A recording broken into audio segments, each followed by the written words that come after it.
제2과 인간의 상태. 현대로 진행될수록 인간은 무한한 가능성을 가진 존재들로 자신들을 진단해 왔습니다. 그래서 하나님을 섬기는 것과 같은 종교적인 분위기는 시대에 뒤떨어진 것으로 생각하여 업신여기는 경향을 보입니다. 그러나 본문은 이런 현대인들의 생각이 모순덩어리라는 것과 그들의 본성이 무엇인가를 정확히 제시합니다. 로마서 1장 18절 이하에서는 일반적인 현상을 들어 인간이 죄인이라는 사실을 증명하고 있습니다. 가장 대표적인 예로 인간은 자기가 스스로 만든 우상에게 절하는 우스운 짓을 하고 있다고 지적합니다. 1장 19절에서 말씀하는 하나님도 기독교인들이 말하는 여호와 하나님을 말하는 것이 아닙니다. 왜냐하면 인간은 아담의 타락 이후 그 영이 죽어있는 상태여서 하나님을 알 능력이 없기 때문입니다. 어느 정도로 알 수 없는가 하면 지렁이가 매니큐어를 생각할 이유가 없는 것과 비슷할 정도입니다. 각질이 없는 지렁이가 매니큐어를 생각할 이유가 어디 있겠습니까? 그 정도로 인간은 하나님께 대해 무지하며 하나님과 어떤 관계도 맺고 있지 못한 존재입니다. 여기서 하나님을 알만한 것이라는 말은 인간이 본성적으로 갖고 있는 초자연적인 것에 대한 종교성을 말하고 있는 것입니다. 그 이유는 인간이 피조될 당시에 대한 어렴풋한 기억이 인간의 본성에 남아있기 때문입니다. 그래서 20절에서 말씀하고 있는 것처럼 자연을 통해 초월자를 찾는 마음을 더욱 자극받게 되는 일이 생겨납니다.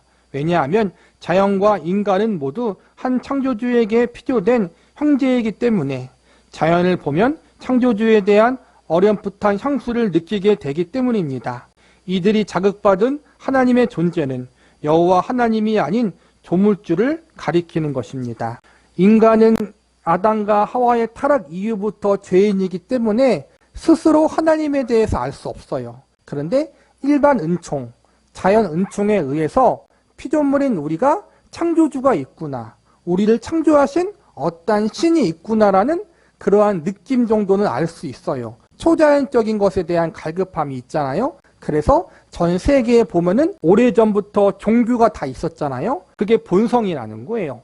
그런데 그렇게 자연적인 상태에서 창조주를 바라고 강구하는 것은 성경에 나와 있는 하나님은 아니라는 거예요. 그러한 자연적인 현상을 통해서 창조주를 바라고 또 하나님이 인간들에게 주신 양심이라는 것들 있잖아요. 그런 거를 통해서 우리가 피조물로서 마땅히 지켜야 할 도덕적인 부분, 윤리적인 부분, 신 앞에서 우리가 어떻게 살아야 하는가에 대한 선과 악에 대한 부분을 어느 정도 우리가 알고 있다는 거예요. 근데 그게 궁극적으로 특별한 은총이 아니면, 특별한 은혜가 아니면 하나님 앞에 나아갈 수는 없어요. 그게 한계인 거죠. 일반 은총의 한계인 거죠. 이들이 갖고 있는 신에 대한 개념이 정당한 것이 아니라는 사실은 22절, 23절에서 더욱 분명하게 드러납니다. 자신들에게 내재한 초월성과 신성을 가지고 자신들이 경배할 대상을 스스로 찾아 만든 것이 금수와 버러지 형상의 것들입니다. 인간이 자신들의 제한성을 인정하고 자신보다 더 나은 경배의 대상을 찾아 만들어 놓은 것이 소나 개구리, 서 있는 독수리의 모양이라면 그러한 일을 행한 자의 수준이 어떠하다는 것이 폭로되는 셈이 아니겠습니까? 종교적 수준에서 그들의 참 모습이 이런 정도라면 그들의 일반 도덕적 수준은 또 어떻겠습니까? 도덕적으로나 윤리적으로 혹은 우리가 잘 아는 대로 전쟁, 약육강식, 생존 경쟁 같은 행위들을 통해 인간은 스스로의 저급성을 드러냅니다. 이런 행동들은 인간들 간에도 비판과 혐오의 대상이 되는 나쁜 것들입니다. 그런데도 누구나 서너 가지씩은 다 이러한 문제들에 연관되어 있는 것입니다. 그것은 죄인이기 때문에 자연스럽게 나타날 수밖에 없는 증상입니다. 그런데 이러한 죄인된 인간들을 심판하시는 하나님의 방법은 그 상태에서 계속 살게 하는 것입니다. 그 죄인된 상태에서 헤어나오지 못하는 것 자체도 심판받고 있는 것이므로 그들의 죄악된 모습은 인간의 죄인됨을 더욱 확증하게 해줍니다.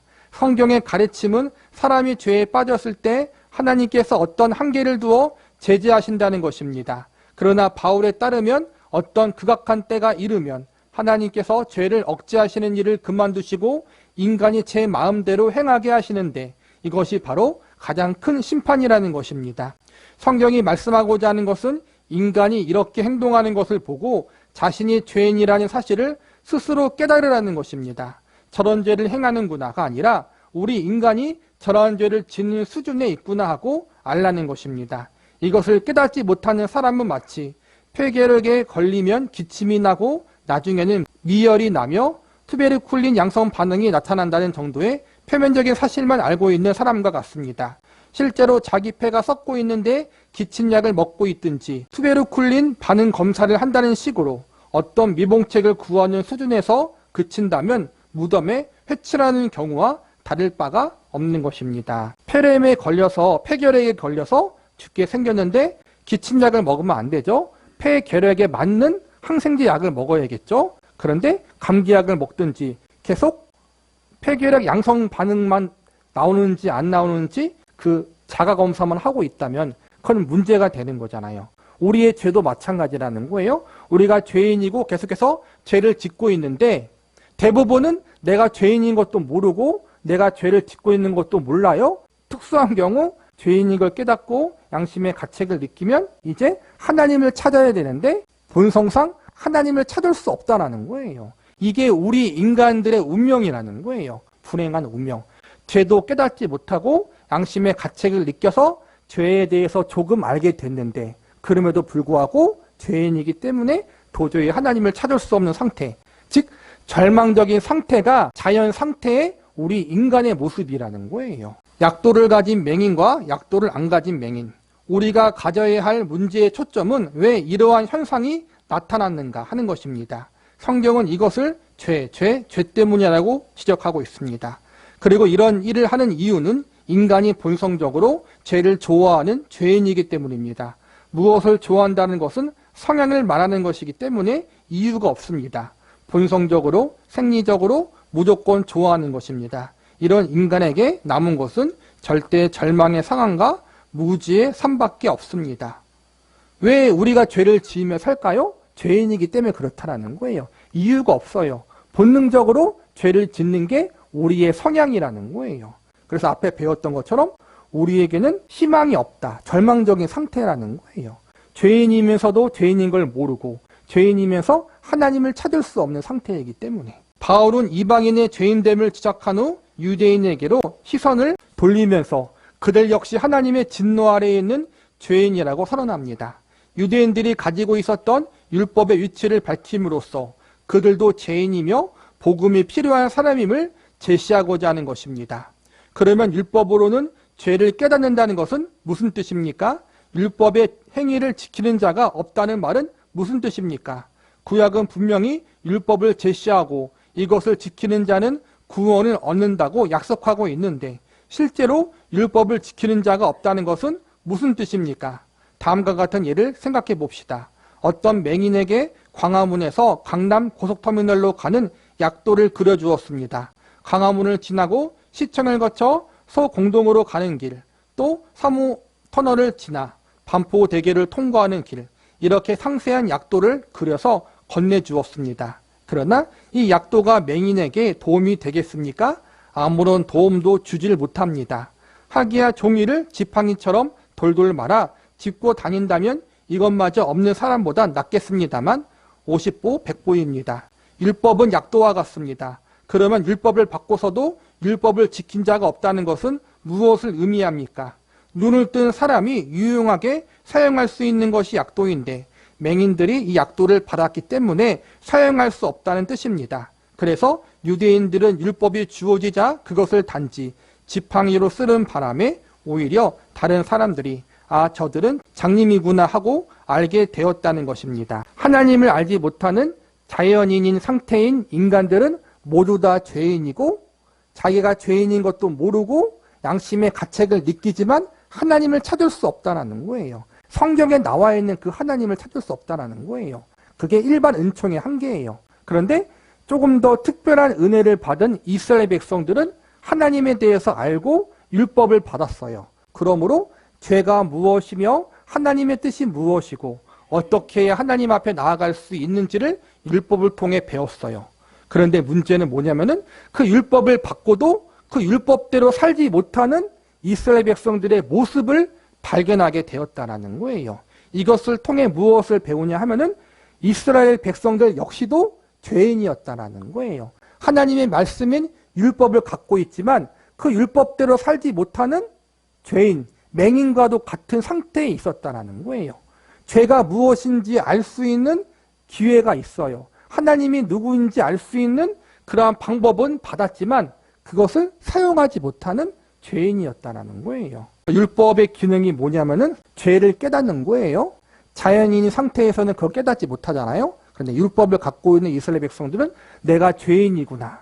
내가 하나님 앞에 심판받아야 마땅한 죄인이구나 하는 것을 깨달을 수 있어요. 그리고 한 발 더 나가 죄인이기 때문에 하나님의 은혜를 구하는 자리까지 갈 수 있는 그러한 기회를 하나님이 주셨는데 이스라엘 백성들이 거기까지 대부분 나아가지 못했다라는 거예요. 그래서 하나님을 원래 알지 못하는 이방인이나 하나님에 대해서 알고 있는 유대인이나 모두 다 하나님 앞에 죄인된 상태에서 그렇게 살고 있었다. 율법적으로 죄를 깨닫는 것에 대해서도 단순히 율법을 지키지 못했다는 상식적인 이해력만으로 생각하지 말고 위의 예와 같은 차원에서 생각해야 합니다. 율법을 주셨는데도 율법을 지킬 수 없다는 말은 맹인이기 때문에 약도 안에 있는 내용의 이행 여부와는 상관없이 길을 갔다는 말입니다. 율법을 율법되게 사용하지 못했다는 것입니다. 이스라엘 백성들은 확실히 이방 민족이 가진 도덕과 양심보다 더 나은 율법을 갖고 있었습니다. 마치 우리는 빈손이고 그들이 지팡이를 가진 것과 같습니다. 맹인이 지팡이를 가졌느냐 안 가졌느냐 하는 것은 꽤 차이가 있습니다. 그러나 율법이라는 약속을 제시받은 후에 그 율법을 받은 자가 약도대로 목적지까지 찾아오지 못한 것을 보고서 이방 민족이나 이스라엘 백성들 모두 약도를 제대로 볼 수 없는 맹인이었다는 사실이 증명된 것입니다. 율법을 가지고 있다는 사실이 율법을 지켰다는 뜻은 아닙니다. 율법을 지키는 자라야 앞선 것이지 율법을 가지고 있는 것만으로 앞설 것이 없다는 말씀입니다. 유대인이 율법을 지킬 수 없었던 이유는 그들도 맹인이기 때문입니다. 이것이 이 말씀에서 전하고자 하는 가장 큰 메시지입니다. 성경에 모든 사람은 죄인이다라는 말씀은 모든 사람이 맹인이다라는 말로 바꿔서 설명할 수 있습니다. 하나님께서 찾아가서 약도대로 광화문에 가려면 어디로 가야 합니까? 라고 묻는 사람조차도 없는 것입니다. 이스라엘 민족이 율법을 받았어도 이방 민족과 다를 바가 없었던 것은 그들이 율법을 가졌지만 그 내용에 대해서 알아볼 수가 없었다는 점입니다. 지금까지 이스라엘 백성들이 하나님의 말씀인 율법을 갖고 있었지만 대부분의 백성들이 그 율법을 잘못 이해하고 있었다는 거예요. 잘못 이해하고 있었으니 제대로 지킬 리가 없죠. 율법을 지키지 못한 자신들의 모습을 통해서 하나님의 은혜를 구하면서 나가야 하는데 이스라엘 백성들은 그러지 않고 끝까지 자기들이 율법을 지킬 수 있다라고 여겼던 거예요. 결국엔 이방인이나 유대인이나 모두 다 하나님 앞에 죄인이었다는 거예요. 우리도 마찬가지예요. 우리도 죄인이죠? 근데 믿지 않는 자와 우리와 다른 건 뭐예요? 우리는 용서받은 죄인, 하나님의 은혜를 받은 죄인이에요. 의롭다 인정받은 죄인이라는 거예요. 이 사실을 알자라는 거예요. 죄인이지만 하나님의 은혜로 말미암아 메시아이신 예수님을 말미암아 용서받을 수 있구나. 의롭다 인정받을 수 있구나. 율법을 통해서 내가 죄인인 걸 깨닫고 절망해요. 나는 나를 구원할 수 없구나. 나에겐 하나님의 은혜가 필요하구나. 예수님이 필요하구나. 그 자리에까지 가야 하는데 이방인은 당연히 그렇게 갈 수 없고 하나님의 백성인 이스라엘 백성들도 그 자리로 가지 못했다라는 거예요. 죄인인 것도 깨닫지 못하고 죄인인 걸 깨달아도 정죄만 하고 다니는 거예요. 나는 이만큼 지켰으니까 너보다 의롭다. 그러고 살았다라는 거예요. 여기서 나중에는 바리새인이라는 치명적인 이름으로 불린 집단이 생기기도 했습니다. 그들은 자신들이 율법을 지키고 있다고 생각하여 그렇지 못한 자들을 정죄하는데 율법을 사용했습니다. 즉 그들은 자신들이 율법을 지켜 구원을 받을 것이라고 생각했습니다. 하나님이 요구하신 바 율법의 정신과 깊이를 이해하지 못했기 때문입니다. 자신들이 이해한 정도의 수준에서 그 율법을 지키던 자들이었기 때문에 당연히 구원 얻을 것으로 생각하면서 자신들이 죄인이라고는 꿈에도 생각하지 못했습니다. 결국 자신들도 지키지 못하는 율법을 남을 정죄하는 데 사용하여 더더욱 죄인임을 드러내고 말았던 것입니다. 율법은 하나님의 뜻이 무엇인지 알려주는 거예요. 인간이 그 하나님의 뜻을 온전히 지킬 수 없다는 것도 율법을 통해서 배울 수 있어요. 우리가 온전히 지킬 수 없는 율법을 하나님이 주신 거는 우리에게 하나님이 골탕 먹이려는 것이 아니라 하나님 그분 자신이 얼마나 의로우시고 얼마나 절대적인 것인 것을 성경을 통해 객관적으로 알려주신 거예요. 하나님이 이러한 분이시다. 창조주 하나님, 정린자 하나님이 원하시는 선이란 이것이다라는 것을 절대적으로 알려주신 거예요. 우리를 봐주시고 우리가 지킬 수 있는 수준에서의 말씀만 주신다면 절대적인 하나님의 의가 손상될 수밖에 없잖아요. 하나님은 절대적인 기준으로 내가 이러한 하나님이라는 것을 알려주셔야 돼요.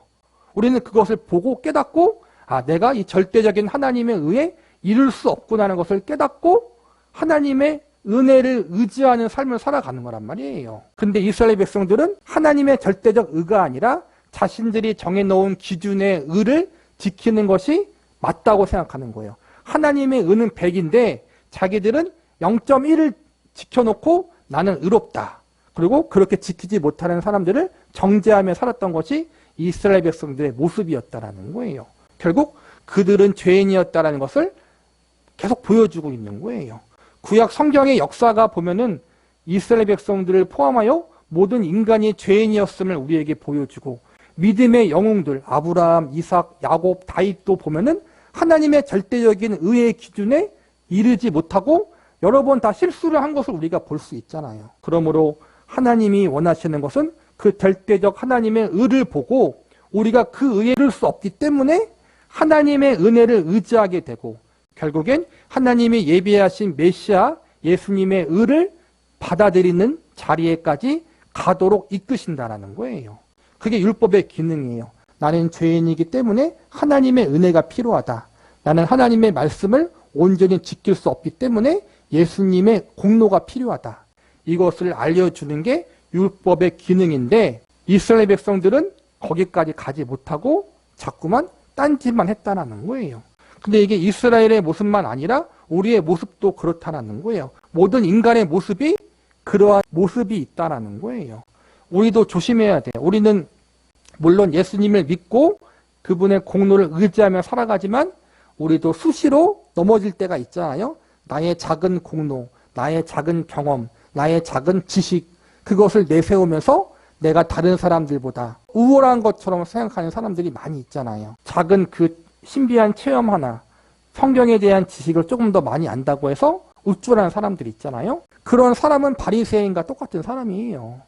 우리는 하나님의 말씀을 더 많이 알수록 하나님의 은혜를 경험할수록 나도 원래는 저 이방인들처럼 저 사람들처럼 멸망당해야 할 죄인이었는데 하나님의 은혜로 예수님의 생명으로 말미암아 이렇게 구원받았구나. 너무나 감사하다. 그리고 그 은혜를 받은 자로서 합당하게 살아야지라는 그러한 겸손한 마음과 순종의 마음이 드는 것이지 결코 우리가 교만한 마음을 가지고 나는 이만큼 했다. 나는 이만큼 믿음이 좋다라고 자랑할 수 없다는 거예요. 일가와 이가를 통해 우리가 배울 수 있는 것은 우리는 죄인이고 우리에게는 하나님의 은혜, 예수님이 필요하다. 이것을 우리가 알아야 된다는 거예요. 그게 복음의 시작이고 출발이라는 거예요. 어떻게 구원받아요? 예수님을 믿음으로 가요. 그 믿음이란 뭐예요? 내가 열심히 교회 다니고 헌신함으로 받는 게 아니에요. 그게 믿음이 아니에요. 성경에서 말하는 믿음은 내가 나를 구원할 수 없다라는 것을 알고 예수님을 붙잡고 의지하는 게 믿음이에요.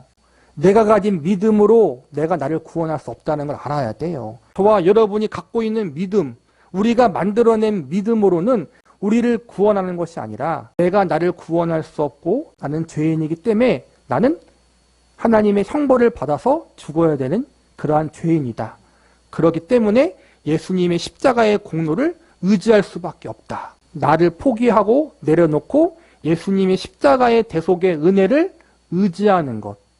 나는 나를 구원할 수 없고 예수님의 대속의 은혜만 나를 구원할 수 있다는 것을 받아들이는 게 믿음이에요, 여러분. 그게 구원이고 그게 복음의 내용이에요.